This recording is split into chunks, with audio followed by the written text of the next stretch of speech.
Good afternoon, everyone. Thank you very much for joining us for today's Thought Leader Roundtable, a conversation on readiness. Today's conversation is part of a regular series of explorations of the key questions of what does it mean for all young people to be ready for life's demands at every stage, and what is it going to take to get us there? Karen Pittman, CEO and co-founder of the Forum for Youth Investment, leads lively and candid conversations with some of the most influential, boundary-pushing leaders working to improve the lives of children and young people across the United States. Today's session will feature Pamela Cantor, MD, with Turnaround for Children. This thought leader session will explore Dr. Cantor's work, the Science of Learning and Development Initiative, and a new partnership between Turnaround for Children and the Forum for Youth Investment to support children's development and learning both inside and outside of school. A little bit about our presenters. Karen Pittman is President and CEO of the Forum for Youth Investment and a respected sociologist and leader in youth development. Prior to co-founding the Forum in 1998, she launched adolescent pregnancy prevention initiatives at the Children's Defense Fund, started the Center for Youth Development and Policy Research, and served as Senior Vice President at the International Youth Foundation. Pamela Cantor, MD, is the founder and Senior Science Advisor with Turnaround for Children. Dr. Cantor practiced child psychiatry for nearly 2 decades, specializing in trauma. She founded Turnaround for Children after co-authoring a study on the impact of the 9/11 attacks on New York City school children. In schools with high concentrations of children living in poverty, she saw students deeply affected by their circumstances, teachers struggling to meet students' needs, and principals unable to build environments that support healthy development and academic achievement. Today, Turnaround translates scientific research about how children develop and learn into tools and services for educators to help all students thrive, impacting more than 50,000 students this school year alone. Dr. Cantor is a leader of the Science of Learning and Development Initiative, a collaborative effort focused on transforming the systems that educate children from birth to adulthood, and a visiting scholar in education at Harvard University. There are a few background and visual slides for today's session. We will be accepting questions and comments via the chat feature within Zoom, which is available at the top of your screen. You can also share thoughts and questions via Twitter using the hashtag ReadyYouth. Today's session is being recorded. Early next week, it will be sent to everyone who registered for today's session and also posted to the forumfyi.org website, along with any additional resources that are mentioned throughout today's call. So it's my pleasure to turn over to Karen.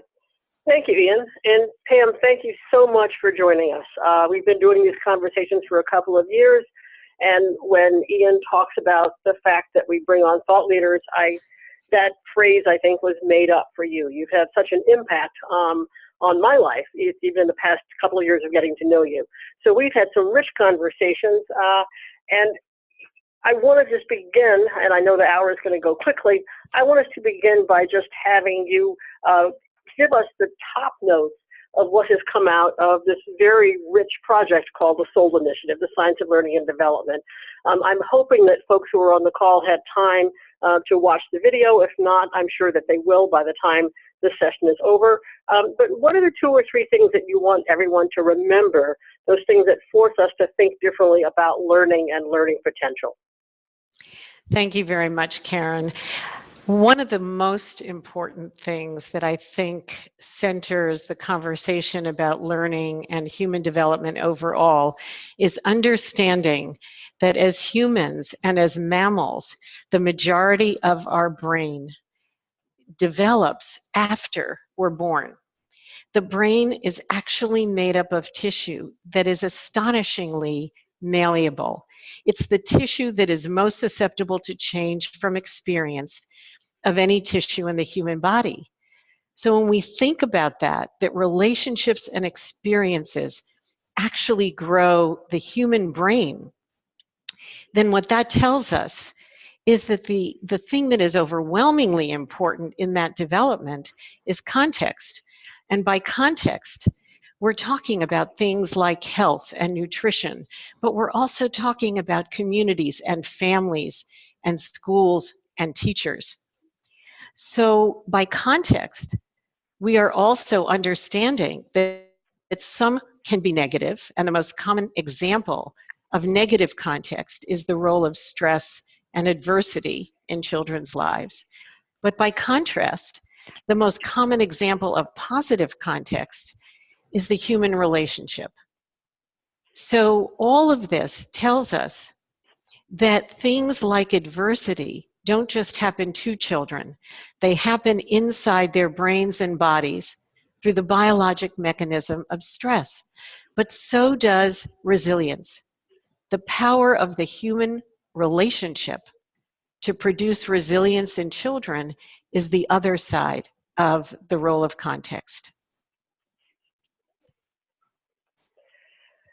I love the fact that you start this conversation by talking about context and the importance of context for really sort of getting to this, as you say on your slide, experience-dependent growth and the malleability, which we learned about sort of in the first round of brain research when we thought the brain had been sort of cooked in early childhood, and we realized that there was another push in which we had an opportunity for young people to really sort of prune and build skills in adolescence.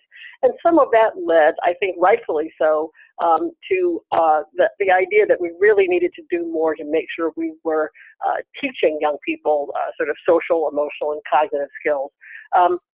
But as we think about sort of all of the things that have come out in the past decade, relevant or related to this idea of really sort of teaching social emotional skills, teaching cognitive skills, whether we call them SEL or SEAL or SEED or life skills or 21st century skills, that we know that these skills are important. So why was it really so important to go back and synthesize the science of learning and development? Why was it important to really balance out this increased recognition that it's not just about teaching kids academics, it's really about building these broader social and emotional and cognitive competencies that get them ready for work and for life? Why was it so important to go back and summarize this science? Absolutely. So what we've established so far, what we've put on the table is that this property of the brain, malleability, this phenomenon of experience-dependent growth, this role of context. So our starting point is understanding that there is no such thing as a developing child independent of context. All of this raises the importance of what schools and out-of-school time and communities, what these entities can mean to the development of a child. But here's the thing. When we think about our 20th century education system, what it was about was the efficient delivery of content to kids. Okay, this system was never designed. Our child-serving systems, our school systems, they were never designed to develop a learner, to develop a whole child. They were never designed to teach the skills and mindsets and habits of all successful learners, and they were never designed for equity. So with the Science of Learning and Development initiative, we had to ask ourselves, okay, there's a lot of science out there, but what science should we pay attention to if we really are going to embark on this transformational, bold redesign of the systems in which children grow and learn? What science should we pay attention to for that design? And it's not as if it's a blank slate. There are a lot of things we've been doing that are important. But two things that have been dramatically underemphasized is the role of relationship, for all the reasons that I've said, and the role of intentionally teaching and developing the critical mindsets and habits and skills for learning, for work and life, in all of the settings in which our children grow and learn. When I talk about skills, by the way, just for the audience to know, I'm talking about things like self-regulation, executive function, social and relationship skills, growth mindset, and then higher order skills like agency and self-direction and curiosity. Those are the skills I mean. So as we focus on those skills, those essential skill sets and mindsets, and I really love that word essential as sort of undergirding when young people have this foundation of skills, they are able to learn and experience whatever we want them to learn and experience. I don't hear you saying, the word curriculum.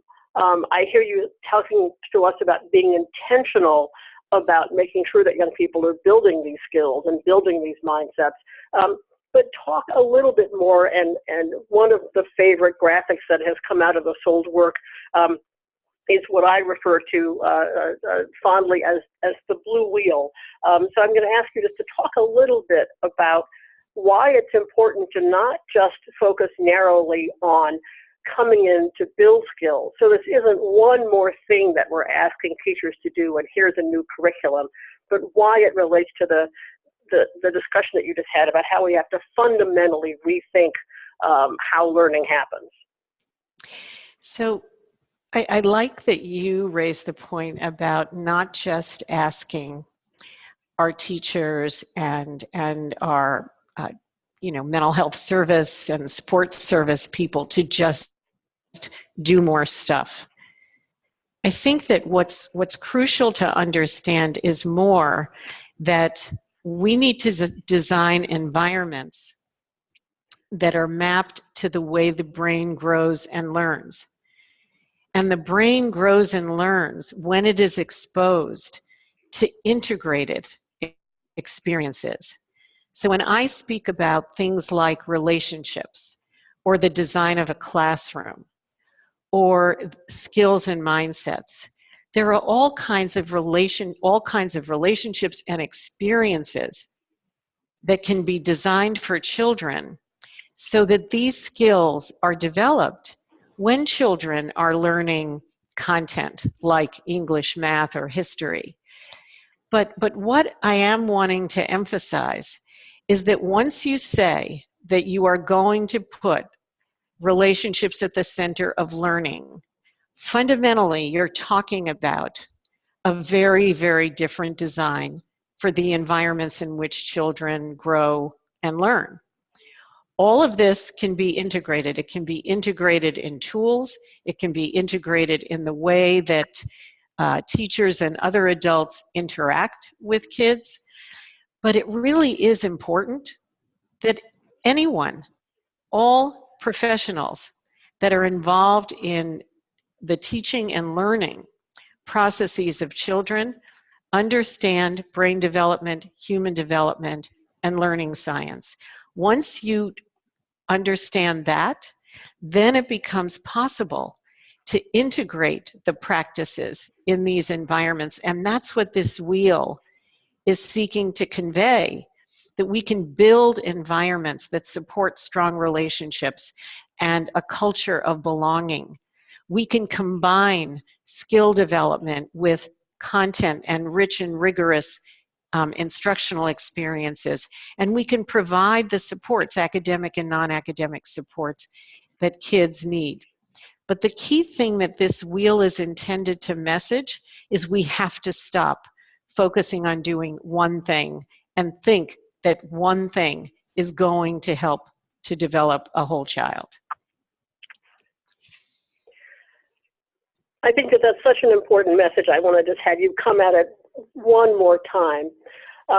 Because as I look at this wheel, I think that there are coming into our schools, coming into our youth organizations, coming into our child welfare and juvenile justice systems. I mean, coming into the places where young people are spending their time, voluntarily or not voluntarily, there are initiatives and programs and approaches that do exactly what you said. They pick one of these. We can come in and really sort of focus on relationships. We can come in and offer individualized supports as wraparound services or whatever.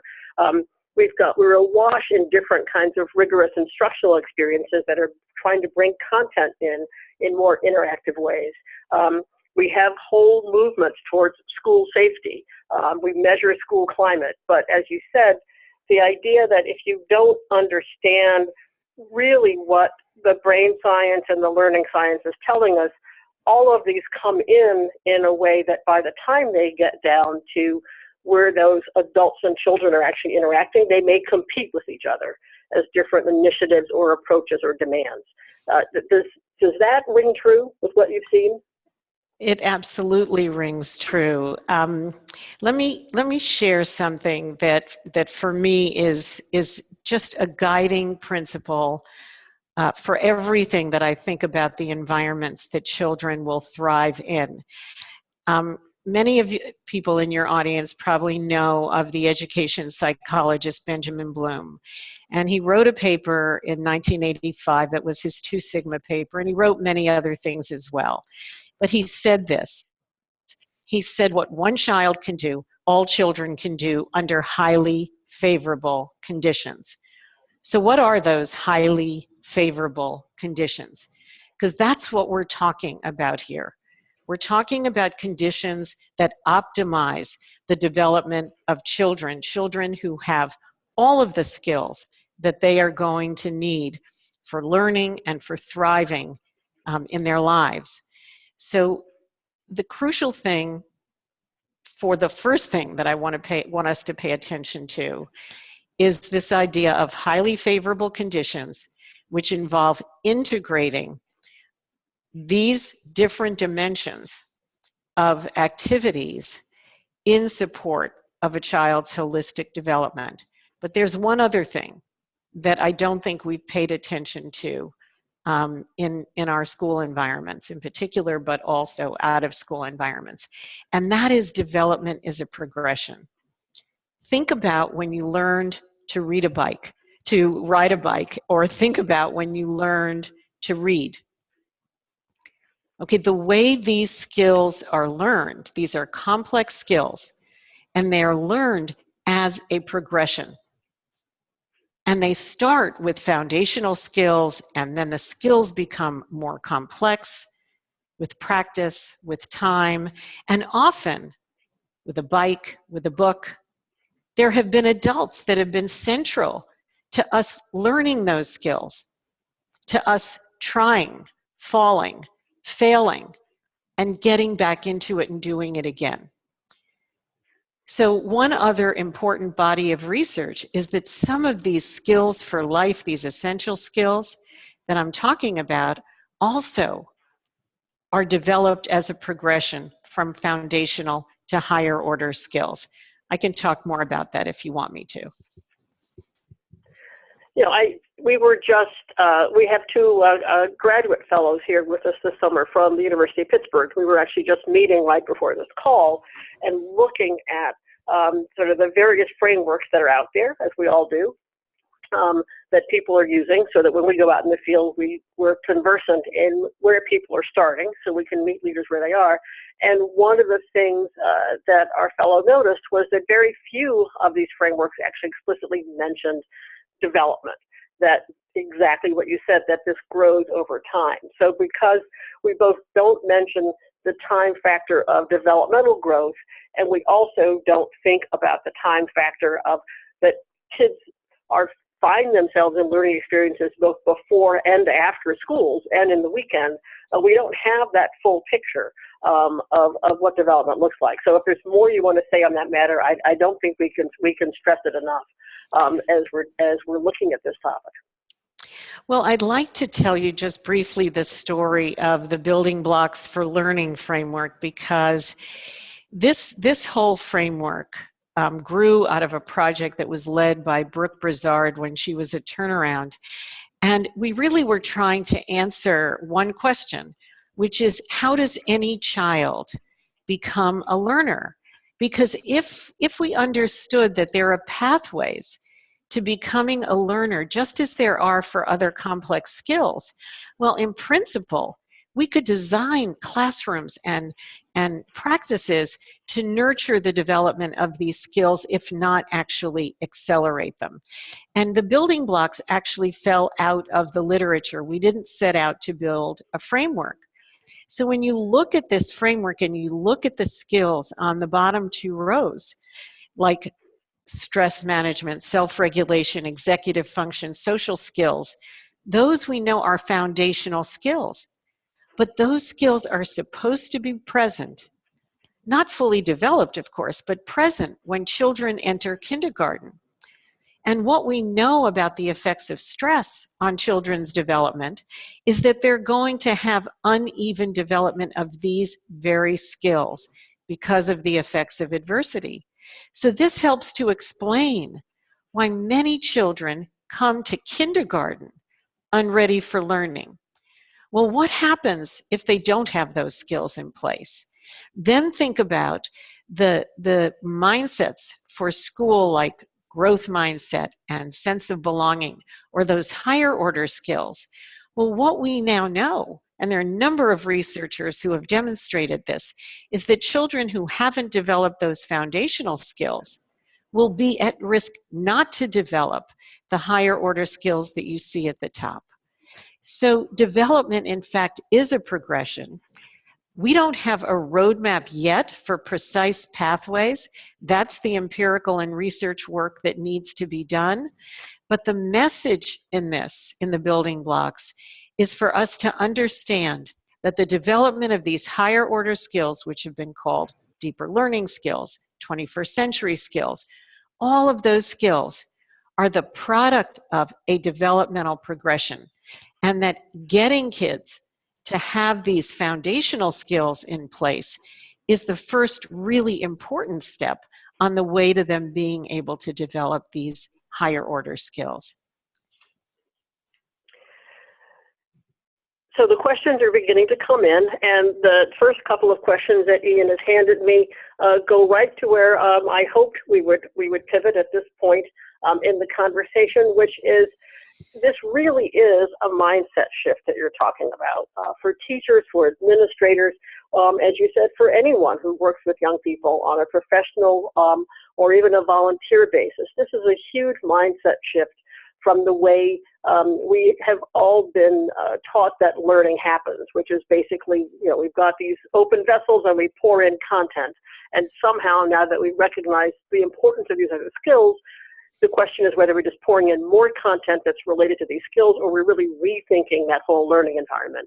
Clearly, we know where you land on that and why it was so important to take this couple of years to go back and really summarize the science. But take us back further to the founding of Turnaround, because the questions coming in are, these ideas are great, these ideas are powerful, but how do we begin the conversation with the people who we're working with or managing the places where young people spend their time? How did you practically bring this information in? If it wasn't in a curriculum that people were asked to unfold, how did you get this conversation started? What kind of progress and transformations have you been able to see in so far the schools where you've been working? So I was a practicing child psychiatrist in 2001, which was the year of the World Trade Center attacks. And at that time, pretty much every parent, therapist, teacher was asking themselves, what was the effect of an experience like this going to be on New York City's public school kids? And fortunately, the DOE and the Mailman School of Public Health wanted to do a study to answer that question. And of course, we thought, when we designed the study, that the most significant effects were going to be in children in the ground zero schools. But that's not what the data showed. The most profound effects were actually in the children in communities of deepest poverty. And so we had to understand what was actually going on, and it didn't take long to figure that out. I remember vividly going into an elementary school in the South Bronx, walking into a first grade class where a teacher had had her kids do a drawing to kind of digest the 9/11 event. And this little boy, Thomas, who was not more than 6 years old, came up to me and showed me his drawing that had two little boxes in the background with smoke coming out. And in the foreground were two stick figure boys with guns pointed at each other. What Thomas's drawing was saying was, I'm scared to come to school every day. Okay, 9/11 is very far away.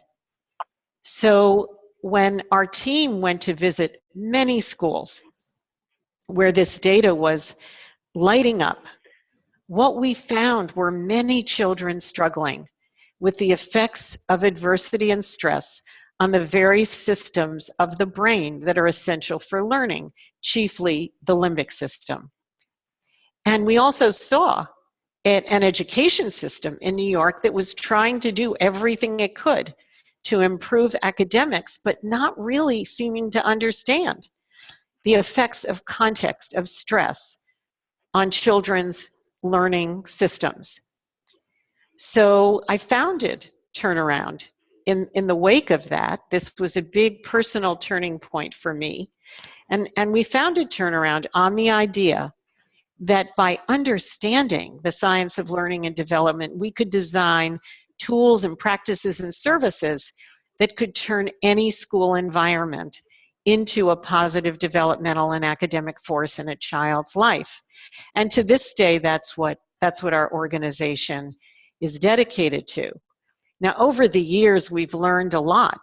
Okay, we've learned things like student support services will only reach a small percentage of kids, that everybody in the building needs to be part of the solution by understanding the science, understanding the role of stress, what it looks like in kids, and how to create environments that have the kind of safety and sense of belonging and emotional connectedness where even when children are under stress, they can come into a school and surrender themselves to learning. But it's been a process, a 16-year process, and we've learned a lot along the way, and we are still learning how to do this better. So paint a picture for us. You've come into a school. I know you're working here in Washington, D.C. with the whole school district. How do you get this started? Do you meet resistance? Is it a massive sort of group aha experience that happens once people understand the power that they have to really shape young people's context? How does it work? Give us a practical example. Sure. There was a practical example that came across my email just today, but Turnaround has worked in very, very challenging schools, and DC is no exception, New York as well. And the nature of what we do always starts with leadership and the adults. And I'm going to speak about Turnaround today, though I want your audience to understand that I'm speaking about many years of learning to get to what I'm talking about. But in DC, one of the things we're fortunate to have is a vertically integrated experience. We are able to work at the district level to put the science of learning and development and whole child as something that the leadership of the district has prioritized in a serious way.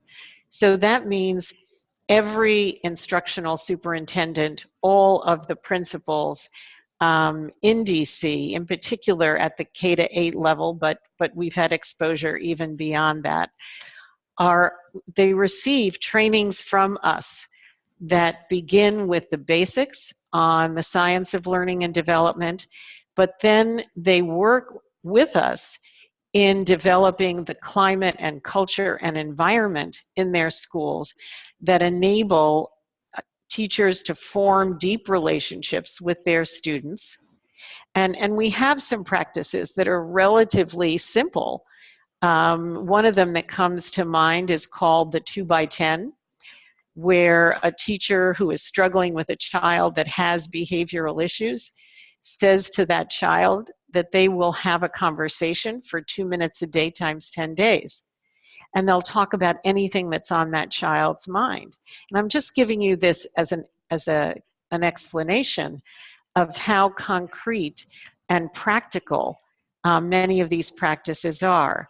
So a teacher has this kind of conversation with a child for 10 days straight. This practice has been really, really significantly studied, not just for the nature of the relationship the teacher and the student form, but also for the effects on behavior. So climate and environment are a big part of what we do.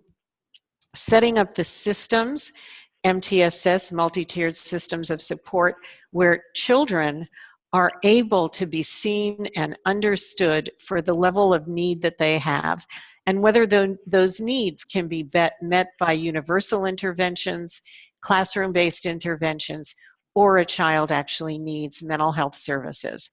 But when you address all three levels at the same time, what you see is a progressive change in the learning environment from one that doesn't feel safe, doesn't feel productive, is not one where children can see themselves as students, to one where much, much more learning happens.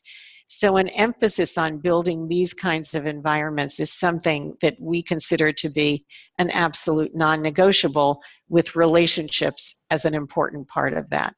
But all of this is not going to produce academic growth unless the instructional side of this is also met with rigorous and interesting and relevant instructional experiences.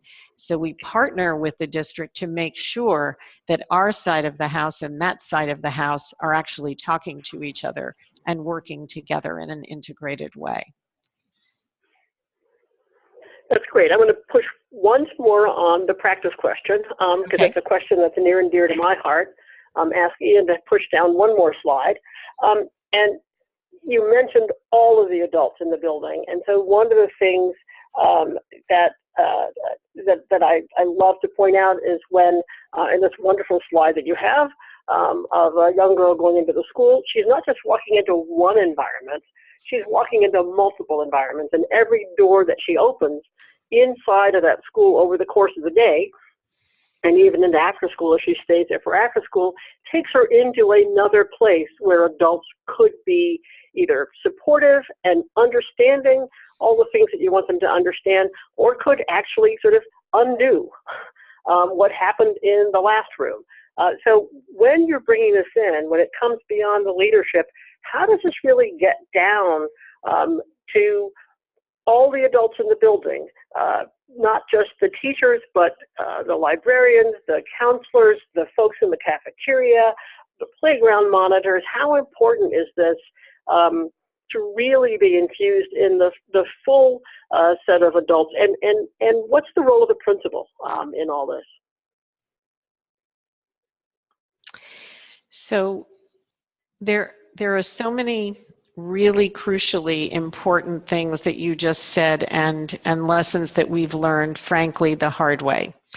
So everything in a school building, as we all know, is a hierarchy. And so one of our lessons learned is that there has to be absolute buy-in and understanding by the leader, who prioritizes for every adult in the building that this kind of environment for teaching and learning, this kind of support to kids, and the why behind all of it, which in our case often involves the role of stress, is just a non-negotiable in doing this work.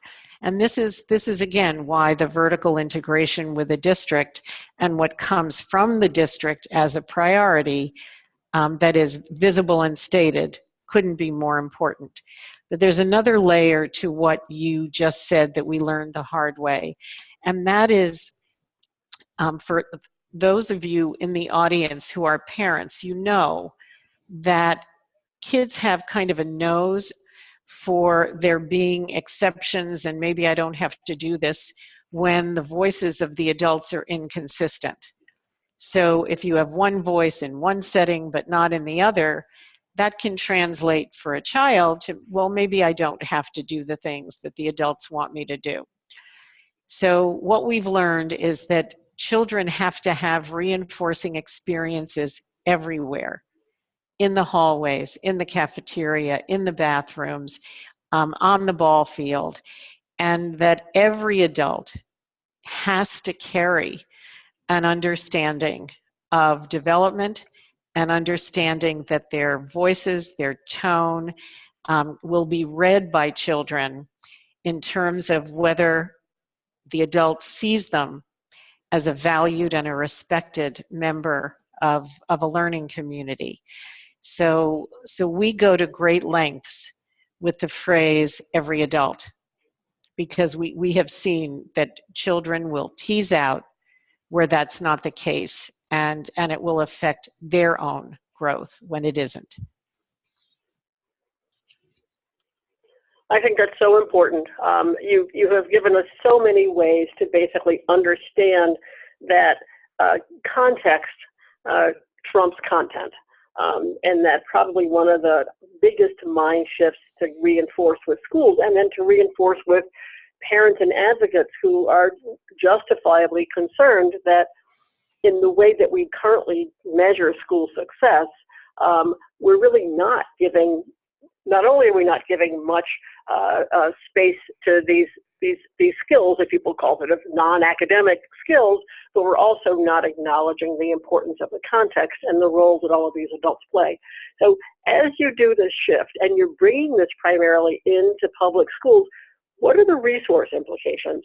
Where are school districts that are now committed to this finding the funding to have this sort of massive readjustment to thinking about how to really develop young people's potential? I think that the partners that we have had to begin by making a very, very concrete decision to prioritize this work. And when they do that, they often do a kind of audit of how they're spending their money on things like climate, or how they're spending their money on student support. And the question really is, are they spending that money wisely? Or is there a very, very different way to allocate those same resources to a prioritization of understanding the science, understanding what the real drivers are to learning and positive growth for kids? So level one is not to add, because we know that most districts that we're talking about are resource constrained. So they absolutely have to do different things with the dollars that they have. The other thing that our district partners have done have been attracting philanthropists into this partnership, so that it truly is a public-private partnership. And philanthropists are really interested in this because what they see is the possibility of system adoption of this work. And this is very pleasing to philanthropists. What is not pleasing to them is thinking that they've created or supported a boutique intervention that is not going to scale to help many more children. So there are philanthropic partners for this, assuming a district is going to prioritize this kind of work. But I think it's actually not a good thing to start off by assuming that finances are the deterrent. You asked me before about resistance, and I think this is the bigger issue, is the human capital issue, which is, are people willing to change some fundamental ideas about the purpose of schooling? So if somebody were to ask me, Pam, what is the purpose of schooling? To me, it would be to develop the learner with a powerful equity lens. That's the purpose of school to me.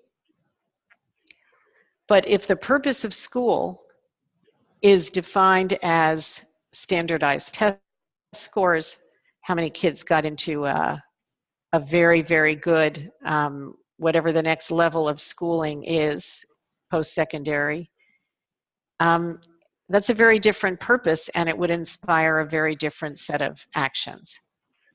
So what I think is the single biggest, most important thing for us to do as a community and schools and school system is to align on a new purpose. Good. So the questions are flowing in, and I'm going to sort of keep reading them. Specific to what you just said, one person just wanted to know, like, is there a per student cost? Is there an overall cost? And I hear you basically answering that as, let's not start with what it costs. Let's start with having the conversation, and then let's begin to look at the budget to figure out where, if you're prioritizing this, where you can find ways to make this happen. And I also hear you saying, and if a district is taking this seriously, there may well be the likelihood that for the kind of training that you're bringing in, they could find philanthropic support. I'm not sure that's going to satisfy everybody who wants to sort of get a number on what it would cost to bring you into their community, but I'll let them reach out to you personally on that. There's a related question, which is, if you're really bringing this into the top, what about school boards? Given the turnover rate of superintendents, how important is it to make sure not just the superintendent is on board, but that the school board is in place? I think that one of the things that this particular question goes to is, again, the idea of shared and aligned purpose, precisely for the reasons that you've just said. I mean, turnaround has been in DC through, I think, now 4 superintendent changes. So what our experience has been is that it is really, really important that multiple levels in the community, and school board would be one, parents would be one in terms of key constituencies, and multiple levels through the district are necessary if we're not going to do this thing of erasing eras of work, but rather build on eras of work. I think that is one of the most crucial things to do. Multiple levels. Good. You mentioned a word that immediately got a response, and you talked about having a powerful equity lens. And so one of the listeners wrote back immediately to say more about that. What does that mean, having a powerful equity lens? Sure. So when you think back to where this conversation began, and I said malleability, experience-dependent growth, context, skills and talents exist in a potential state in all children. What I am saying there is that the biology of all of this is that what one child can do, all children can do under highly favorable conditions. Our task and the charge to us is to build highly favorable conditions where talents and skills in children can be revealed. What's true about development is that there's one biologic path. Children get on at different points, but it's one biologic path. So if you create highly favorable conditions for children's growth, you will have many, many more children on the path to equity and all children on the path to the realization of their fullest potential. So very often when I say that, somebody in the audience says, Pam, are you saying that there's like a Mozart in every child? And I say, no, that's not what I'm saying. But what I am saying is that the way that our classrooms are designed today, if Mozart or Martin Luther King were in the classroom, we wouldn't know it. So equity to me is highly favorable conditions, developing and revealing the skills and talents and passions that children actually have. That's equity. And we can't get to that if we don't have those wonderful conditions of strong relationships and safety and trust, and the potential for individualized supports, which really does mean that you have to know your students or know the young people well enough to know when those supports are necessary. And it does mean, and I just want to keep emphasizing this, so often we've heard we have to integrate social and emotional with academic, which sounds like we just have to sort of make curriculum that has sort of piece these other skills into the core content. And you're continuing to come back to this idea that we really have to have all adults mindful of the context and mindful of the fact that they really do carry the power to do exactly what you said. So in the minutes that remain, let's broaden this conversation. We've certainly now broadened it from teachers to all adults who are in the building. Yep. What about the power of young people themselves once they're building the skills? What does this mean for peer relationships? What about parents? And then clearly the reason we have started our partnership is what are the implications for the other learning environments that are out there in the community, community-based organizations, faith organizations, et cetera, where young people really do spend time. So this may sound like a funny story to illustrate the point that you just said. But when I was in my medical training, I asked a supervisor that I had, when should therapy end? And I was very curious about how do you know that? Because it's a relationship. So in principle, it could go on forever, but what should cause it to end? And this supervisor said to me that children are wired to develop, that what our job is to get that wiring to kick in. It's to provide many, many different kinds of experiences and relationships so that that developmental architecture kicks into gear. And having it kick into gear involves generating energy and courage and belief in the child. Okay, when you see a child lost in a book, okay, begging you to teach them more stuff because they just have more energy and they want to learn more stuff and their passions are aroused. Okay, you know what you've done is they're owning their development. They're going to extract every single thing they can from you, but they're owning it. When children struggle, they're more passive, and we have to figure out more of what they need.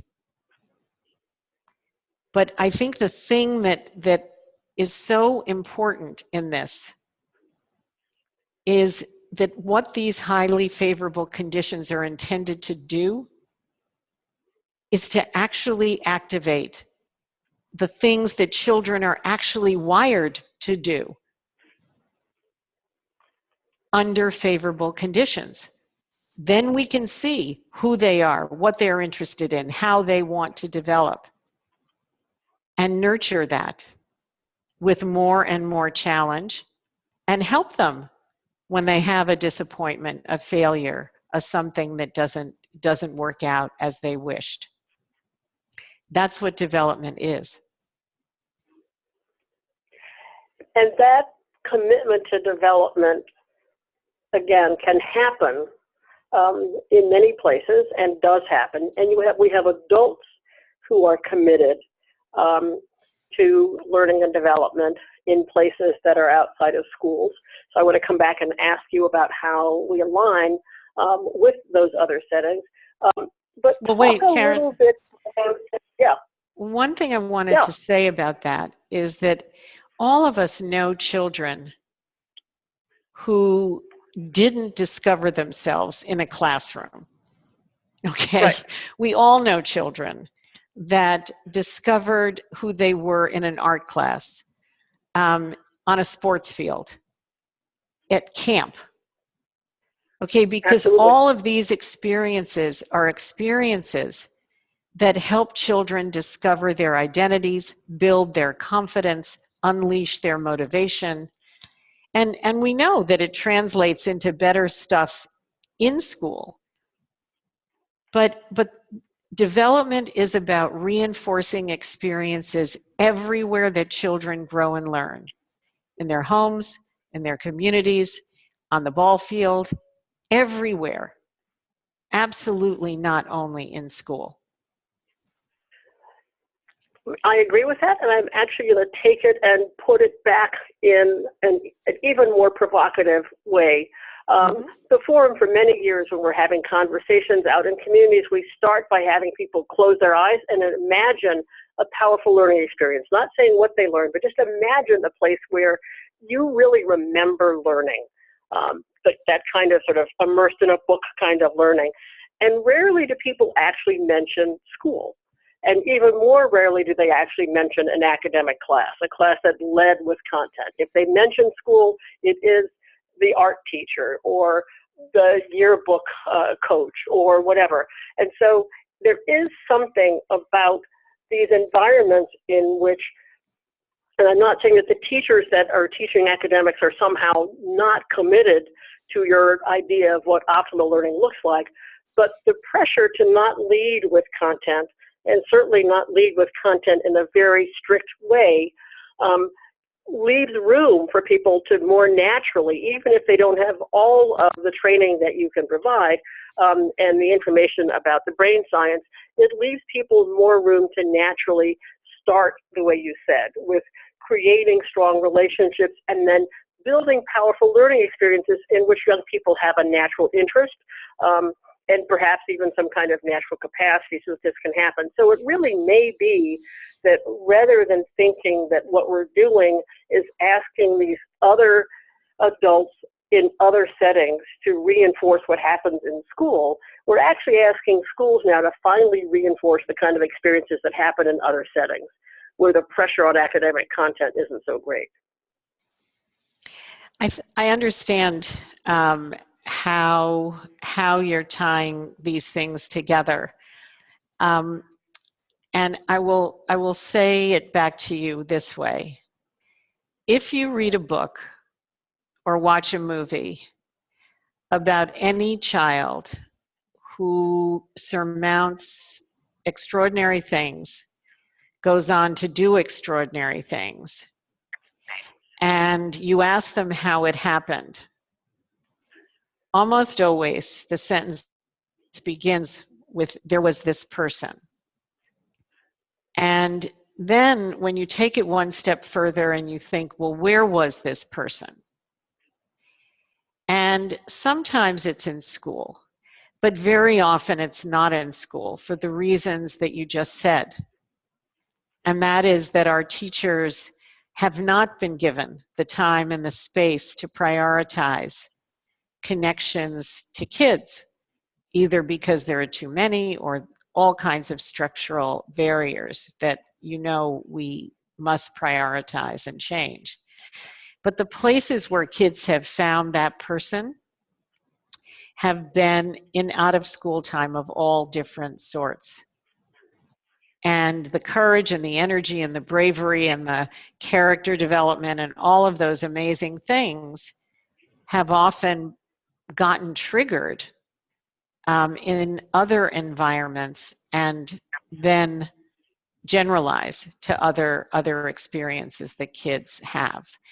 So I've often thought, if you could package and bottle what happens when you have these incredible experiences with people and inject them into the way our schools operate, that would be a wonderful kind of thing. But very often the place where kids experience this first is outside of school via a really crucial relationship. And I think that that's one of the reasons why, again, as we begin to work together and have our organizations work together, it's so important to bring the power of the science into these settings at the same time. None of us are trying to pit one setting against another or say one is better than the other. But I think as we start to look at what the constraints are in each kind of setting where young people spend their time, we can start to ask, what are those constraints that are making it most difficult for this kind of optimal context to happen?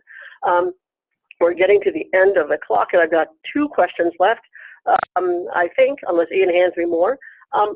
One is just a language clarification. We know that we often talk about school climate and school culture. Is context the same as climate is the same as culture? I don't think so. I think they are often used interchangeably, but climate in schools, and we've now been in over 100 schools and worked with many different systems, and I rarely see dimensions of relationship as a part of what is called climate. And climate without relationship is not going to do what we need to activate growth and learning. So I think we have to come together that the word context, by definition, is relational. It's not a passive property of an environment. It's a living property and a relational property. Good. And I want to put one more C back in there, and I want to, looking at the comments that are coming in, correct anything that people may have misheard in what I said. When I sort of summarize this as what the brain science tells us is that context can trump content, that does not mean that we shouldn't have content. That does not mean that young people aren't hungry for content. Because obviously we don't just come in and create context in which young people feel safe and supported. The whole idea of that entire thing is to really introduce those rich and stressful experiences and challenge young people in learning. But you are telling us that if we focus too much on just delivering the content and don't pay attention to the context, that we actually reduce the opportunity for young people to really deeply engage with the content that we're offering. Yep. So this is not an either or. I don't want anyone to end this conversation thinking that we're not doing that. I think one of the things that in some ways has sort of hampered the understanding of what these learning environments outside of school, what their power can be, is that they offer flexible content. They lead with the context. The ones that are best lead with the context and then bring in very rich instructional content, often content that's related to young people's interests and delivered in a way that doesn't have a big accountability bar at the end of it. But it's not that these outside environments are content neutral or content less. They're just content flexible. So I just want to make sure that we emphasize that. Karen, one other question. There was one other word that you used, which was culture. The word culture. Yes. And I can't emphasize this one enough. First of all, cultural understanding, cultural competence is an essential part of forming a trustful relationship with a child. In addition to that, school environments which understand culture enhance a child's sense of belonging and a feeling of being part of a community. And culture, respect for culture, understanding of culture has been hugely underestimated as the activator to learning and growth that it actually is. So that's another C that for me is embedded in context, just like relationship is. And I just wanted to make sure that your audience knew that. Great. We could probably go on for another 10 minutes clarifying language, but we're going to run out of time.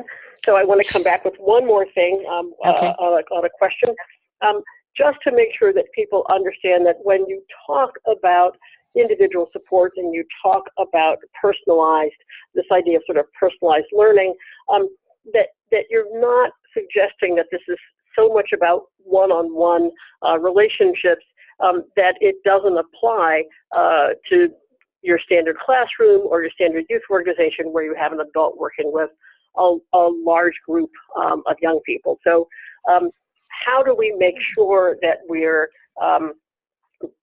creating the kind of environments where young people are known while we're also dealing with the reality that you're working with groups of 15, 20, 25 young people? Okay, so two things. One is that word personalization can sometimes mean that we're asking for a lot of individual attention. It can also sometimes mean the use of technology. I would love the audience to go to the Edutopia website and take a look at the video series that we did called How Learning Happens. Okay, what you are going to see are classrooms that are really, really intimate. Okay, and they're intimate with teachers deeply knowing their kids, using techniques that are hugely low tech, but they're deeply personal classrooms. So simple practices like asking each child to pick a book and talk about it. There are many, many things that are shown in those videos that enable teachers to become deeply knowledgeable about who's in their classroom. And it isn't about only individual attention, it's activities that let children be known by their peers and known by the teacher. So we're not talking about technology per se, even though technology, anything that makes it easier for a teacher to know a child, I'm all for. But nothing can replace a teacher dedicating time to be authentic in their connections to kids. And we just want to do things and have practices that make it easier for teachers to do that. That's terrific. We've hit the 4 o'clock hour, so I'm going to ask Ian to go to the last slide so that people know where they can find all of the resources that you just talked about, including the Edutopia videos. Pam, I can't thank you enough for this conversation. We easily could have gone on for longer. If there are more questions that came in that I didn't get to, I will see if you're willing to answer them, and we'll post those when we post the video. But thank you so much for this discussion. Thank Ian, you, I'll hand Karen. it back to you. Thank you. Thank you very much, both to Pamela and to Karen. And as was mentioned, we'll be sending out this list of resources along with the slides and the recording of today's session within the next week. We're excited to announce we have the full summer slate of thought leader conversations scheduled now. The next one will be on July 12th, featuring Jonathan Raymond, the author of Wildflowers. August 21st will be a session with Hal Smith from the National Urban League. And on September 17th, we'll be featuring Camille Farrington with the U Chicago Consortium. So it's an exciting slate. Please stay tuned for future events, and thank you both very much for your time and for everybody for joining us for this afternoon. Thank you all. Thank you. Thank you so much. Thank you.